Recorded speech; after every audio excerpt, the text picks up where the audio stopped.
So yun na nga guys, bali nagpunta nga pala ulit ako sa clinic ko. Pagdating ko doon, wala pala yung facialist ko.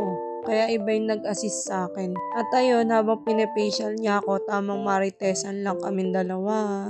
Sabi ko kasi sa kanya, magbibideo ako at isasama ko sa vlog.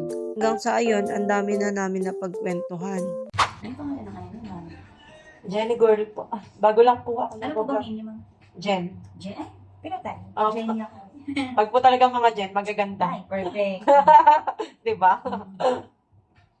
Mababait pa. Perfect. Tama yan. Bago lang po ako nag-vlog. Mga 1 month pa lang po. Pero matagal na po na marami nagsasabi sa akin na mag-vlog ako. Eh, hindi naman po basta-basta pag nag-vlog ka. Mahirap din po siya kasi kasunin.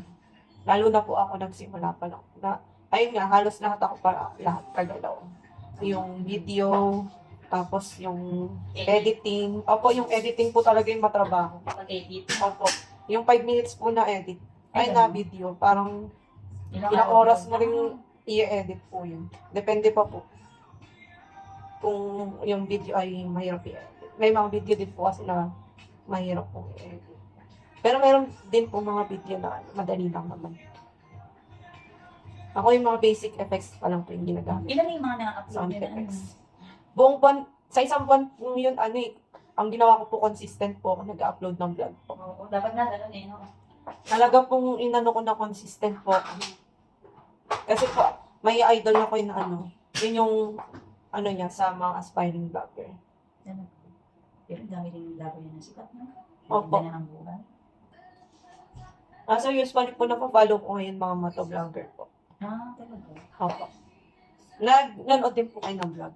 Nanonood din, kaso minsan kasi wala nang time. Mga anak ko, Ano po mga pinapanood din ng vlog? marami din, lalo na sa mga sikat, di ba kalapay? Opo. Dati po talaga, nag-start ako kay Alex, tsaka kay Ivana, Eh, talaga? kay Zainab. Doon po ako Ayun, si Sinab, ay, ito kayo. doon po ako nag-start manood ng mga vlog. Hmm. Sa kanila po talaga. Tapos natutuwa din ako sa kanila. Tapos parang na-inspire ka, di ba? Opo, nanonood ako lagi ng mga vlog ni Nan. Hanggang sa po, may napanood akong mga vlogger na grupo sila, yung Team Kugok po. Ah, sila B. Opo. Sila B ba yun o sila Lovely? Lovely po. Oo, sila Lovely. Yung nag-viral po yung sila, yung sa sasakyan, yung kabet prank.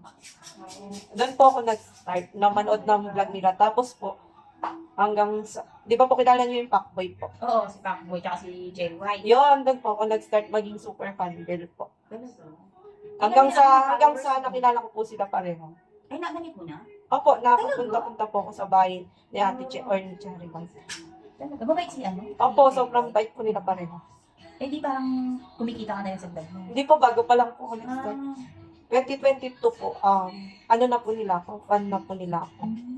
Tapos, nakakapunta rin po ako Wala sa sa bahay hindi nila. na souvenir, mga ganun. Meron po, yung bag ko nga po, galing po sa kanya, tsaka yung mug ko, Talaga? mga Galing naman. Opo LB yung binigay niya po sa akin. Wow, ang perfect. Yun po yung unang-unang remembrance binigay niya sa akin, tsaka yung t-shirt po. Yung burger shirt. Parang sa kanya, doon lang po ako nag-start maging super fan ng vlogger kasi nga Wala kang ano. nabaitan hindi ako ka- sa kanya. Hanggang sa ngayon po naman po, ang madalas ko na pong pinapanood, mga motovlogger. Tapos marami na rin po akong nakilala ng mga, or na-meet na mga motovlogger. Like, Talaga? kilala niyo po sa Idol Moto? Parang nanonood din asawa ko ng mga ganyan. Opo, kasi po pag mga nagra-rides po, or Kasi mga rider, lalang rider asawa ko. Ayun po. Oo. Nanonood siya ng mga vlog na ganyan. Tapos ako minsan na, pag ano ko ng na nasa swipe, na ko rin, dumadaan sa wall ko. Yung mga ganyan na vlog. ayun po. Kaya hanggang sa, ayun nga po, nung naging fan ako ni Idol Moto, doon na po ako na-push na mag-start na mag-vlog. Kasi po natutuwa po ako sa Mas kanya. hindi ba ganyan sa vlog? Ano yung... Pero dati pa po nung super fan ako niya, nung nag-start ako ng super fan kay Ate Cherry White, inanahan na rin niya ako na mag-vlog na. Kaso nung time na po yun, medyo hindi pa po ako sanay magpumarap sa camera or yung sa maraming tao. Mas naiya pa nga po ako. Hanggang sa yun. Ngayon po. Sabi ko, why not naman po, i-try ko. Tama. Kasi po, mahirap din pag vlogger nga po, masikaso. Tapos, pag nabash ka pa, Yun. yun nga po, yung Parang inisip ko special, dati no? na kung kaya ko po pa. Mm-mm. Kasi, iniingatan ko rin po yung mental health ko po. Tama. Gusto ko, Baka po kasi sabi ko pag naging vlogger, yung parang lahat na lang halong kate. Mm. Parang wala ka ng sariling mundo. Lalo ka naging famous. Opo, yung wala kang peace of mind. Lahat ng kilos mo parang may nagbabantay po. Parang ganun. Kaya hindi ko po talaga siya nasimulan agad.